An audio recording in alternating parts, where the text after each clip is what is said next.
बहुत समय पहले की बात है। रामपुरा नाम के एक छोटे से गांव में दो सगे भाई रहते थे। बड़े भाई का नाम रघुवीर था और छोटे का गोपाल। रघुवीर शहर के एक बड़े सरकारी दफ्तर में बाबू की नौकरी करता था। हर महीने की आखिरी तारीख आते ही उसकी जेब नोटों से भर जाती थी। गांव में उसका खूब मान सम्मान था। लोग उसे इज्जत से बुलाते, रिश्तेदार उसकी मिसाल देते और घर में भी उसकी हर बात सिर आंखों पर रखी जाती। लेकिन गोपाल की किस्मत बिल्कुल उल्टी थी। वो सीधा सादा और बेफिक्र स्वभाव का लड़का था। गांव की गलियों और खेतों की मेड़ों पर घूमना उसे अच्छा लगता था। उसने कभी किसी का बुरा नहीं किया, मगर उसकी यही अल्हड़ आदत लोगों की नजर में उसकी सबसे बड़ी कमी बन गई। घर में उसकी कोई पूछ नहीं थी। बड़ी भाभी हर छोटी बड़ी बात पर उसे ताने देती हैं और माँ की आंखों में उसके भविष्य की चिंता साफ दिखाई देती थी। एक दिन गोपाल ने मन ही मन ठान लिया कि अब वो भी अपनी मेहनत से कुछ बनकर दिखाएगा। उसी शाम सावन की घनघोर बारिश शुरू हो गई, लेकिन उसने किसी की परवाह नहीं की। भीगते हुए वो शहर की ओर निकल पड़ा। सुबह से लेकर शाम तक उसने कई दुकानों, गोदामों और फैक्ट्रियों के चक्कर लगाए। जहां भी गया एक ही जवाब मिला। अभी कोई काम नहीं है। थका हारा, भीगा हुआ और भूखा गोपाल आखिर सड़क किनारे लगी एक पुराने ठेले की बेंच पर जाकर बैठ गया। ठेले पर कोयले की धीमी आंच जल रही थी। तवे पर मक्खन की खुशबू फैल रही थी और मसालों की महक दूर तक हवा में तैर रही थी। उसी समय ठेले के मालिक हरिराम काका की नजर उस पर पड़ी। अरे बेटा, इस तेज बारिश में यहाँ अकेले क्यों बैठे हो? कपड़े भी भीग गए हैं और चेहरा बता रहा है कि सिर्फ बदन ही नहीं, मन भी बहुत थका हुआ है। सब ठीक तो है? गोपाल ने हल्की मुस्कान लाने की कोशिश की। जी काका, सब ठीक है, बस थोड़ा आराम करने बैठ गया हूँ। हरिराम काका ने ध्यान से उसकी आंखों में देखा। बेटा, इंसान की आंखें झूठ नहीं बोलती। भूख और परेशानी दोनों साफ दिखाई दे रही हैं। बताओ, कुछ खाओगे? अभी अभी देसी मसालों वाला गरम गरम चिकन रोल तैयार हुआ है। गोपाल ने झिझकते हुए सिर हिला दिया। नहीं काका, भूख नहीं है। काका हल्के से हंस पड़े। इतनी उम्र यूं ही नहीं बीती बेटा। जिसने भूख देखी हो वो दूसरे की भूख दूर से पहचान लेता है। सच सच बताओ। कुछ पल तक गोपाल चुप रहा, फिर उसकी आंखें भर आई। सच कहूँ काका, सुबह से कुछ नहीं खाया। जेब में 1 रुपया भी नहीं है। काम की तलाश में पूरा शहर घूम लिया, लेकिन किसी ने मौका नहीं दिया। हरिराम काका ने गहरी सांस ली। और खुद को क्या समझ बैठे हो? गोपाल ने सिर झुका लिया। घर वाले कहते हैं मैं निकम्मा हूँ। बड़े भैया कमाते हैं इसलिए घर में उनकी इज्जत है।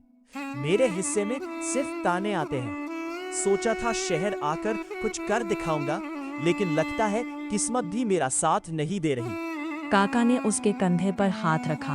याद रखना बेटा, वक्त इंसान की परीक्षा जरूर लेता है, लेकिन मेहनती आदमी को कभी खाली हाथ नहीं लौटाता। उन्होंने तवे पर पराठा रखा, उस पर घर में पीसे मसाले डाले, रसदार चिकन फैलाया और बड़ी सफाई से रोल तैयार करके गोपाल की ओर बढ़ा दिया। गोपाल घबरा गया। लेकिन काका, मेरे पास पैसे नहीं हैं। तो क्या हुआ? मैं मुफ्त का खाना नहीं खा सकता। हरिराम काका मुस्कुराए। इसे मुफ्त मत समझो।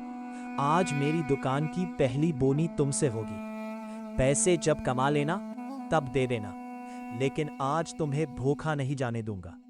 गोपाल की आंखें नम हो गईं। उसने दोनों हाथों से रोल लिया और पहला निवाला मुंह में रखा। जैसे ही मसालों का स्वाद उसकी जीभ पर पहुंचा, उसकी आंखें चमक उठी। वाह काका, ऐसा स्वाद तो मैंने आज तक नहीं चखा। लगता है जैसे गांव की मिट्टी की खुशबू इस रोल में बस गई हो। काका हंस पड़े। मसाले बाजार से नहीं आते बेटा, उन्हें अपने हाथों से सिलबट्टे पर पीसता हूँ। खाना तभी स्वादिष्ट बनता है जब उसमें मेहनत और अपनापन दोनों मिले हों। कुछ ही मिनटों में गोपाल का पेट भर गया, लेकिन उसके मन का बोझ अभी भी बाकी था। धीरे से बोला, काका, अगर मुझे कल भी काम नहीं मिला तो आपके पैसे कैसे लौटाऊंगा?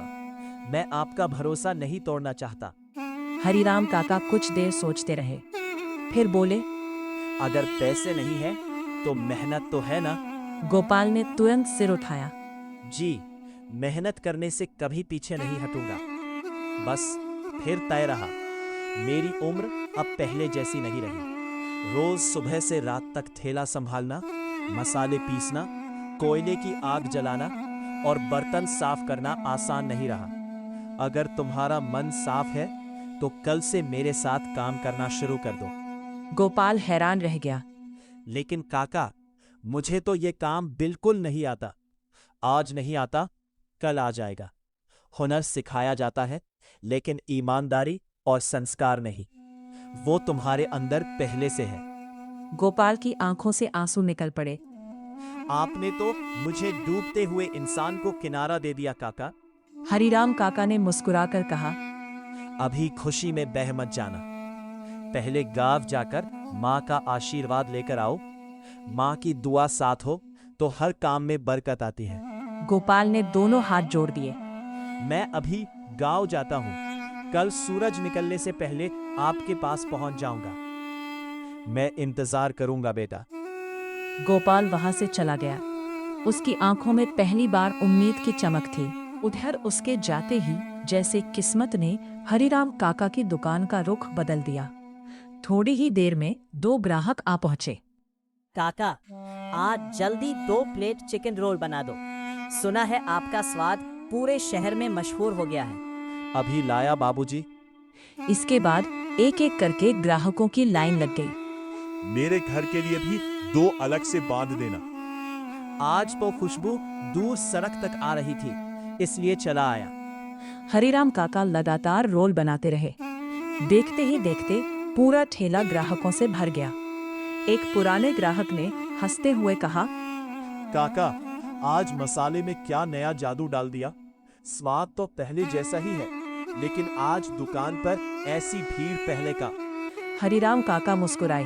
मसाले वही हैं बाबूजी, लेकिन आज शाम एक भूखा लड़का यहाँ आया था। उसे अपने हाथों से खाना खिलाया। उसके जाते ही जैसे भगवान ने मेरी दुकान पर अपनी कृपा बरसा दी। रात होने तक ठेले का सारा सामान खत्म हो चुका था। एक ग्राहक 500 रुपए का नोट बढ़ाते हुए बोला, यह एडवांस रख लो।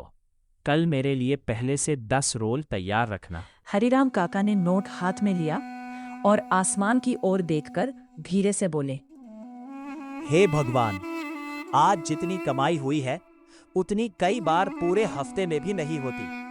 लगता है वो लड़का सचमुच शुभ कदम लेकर आया है। उन्होंने मुस्कुराते हुए मन ही मन कहा, गोपाल बेटा, कल से ये ठेला सिर्फ मेरा नहीं, तुम्हारा भी होगा। रात काफी हो चुकी थी। सावन की हल्की फुहार अब भी थमने का नाम नहीं ले रही थी। भीगता हुआ गोपाल अपने गांव रामपुरा पहुंचा। उसके कदम तेज थे, क्योंकि आज पहली बार वो अपने घर खुशखबरी लेकर लौट रहा था। माँ, ओ माँ, देखो, आज मुझे शहर में काम मिल गया। माँ रसोई से बाहर आई। सच कह रहा है बेटा? गोपाल के जवाब देने से पहले ही उसकी भाभी ताना मारते हुए बोली, वाह, लगता है शहर की किसी बड़ी कंपनी में अफसर बन गया हमारा देवर। गोपाल ने मुस्कुराकर कहा, नहीं भाभी, नौकरी किसी दफ्तर में नहीं मिली।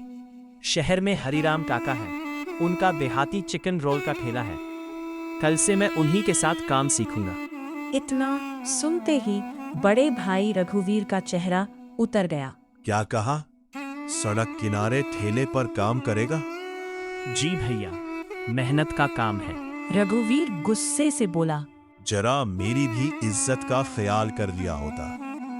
मैं शहर के बड़े दफ्तर में बाबू हूं और मेरा छोटा भाई सड़क पर चिकन रोल बेचेगा।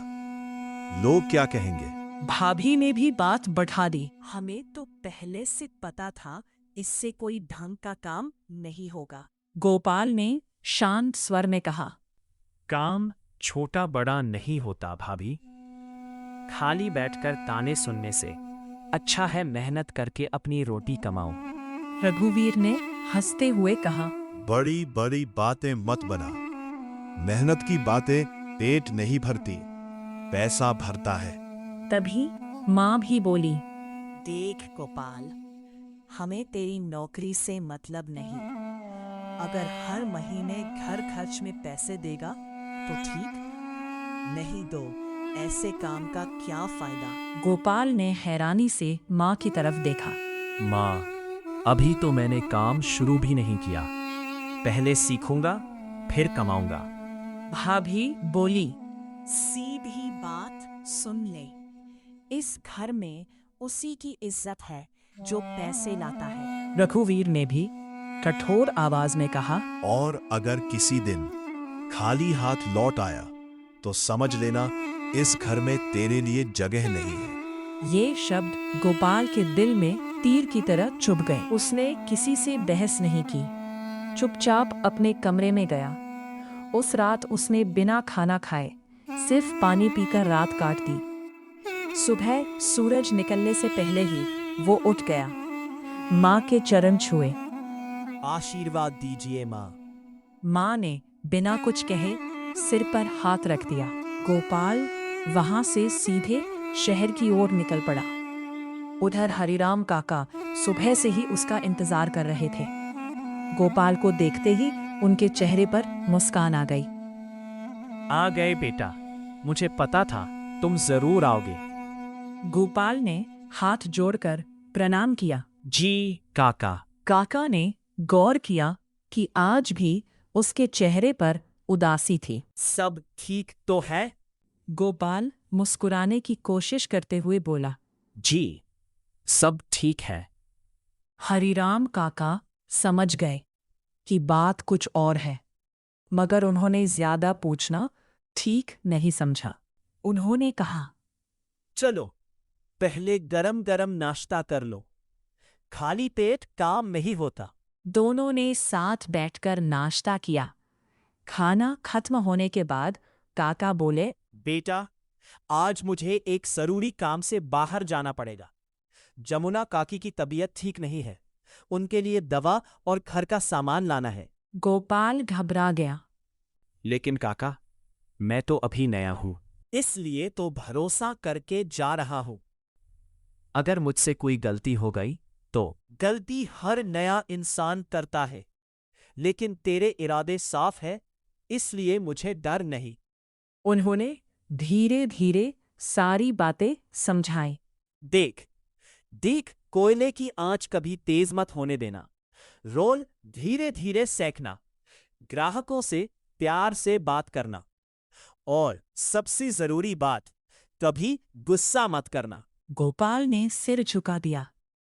आप चिंता मत कीजिए, पूरी कोशिश करूंगा कि आपका भरोसा कभी न टूटे। काका ने गल्ले की चाबी उसके हाथ में रख दी। अब यह ठेला कुछ घंटों के लिए तुम्हारे हवाले है। इतना कहकर हरिराम काका चले गए। कुछ ही देर बाद बारिश के बीच ग्राहक आने लगे।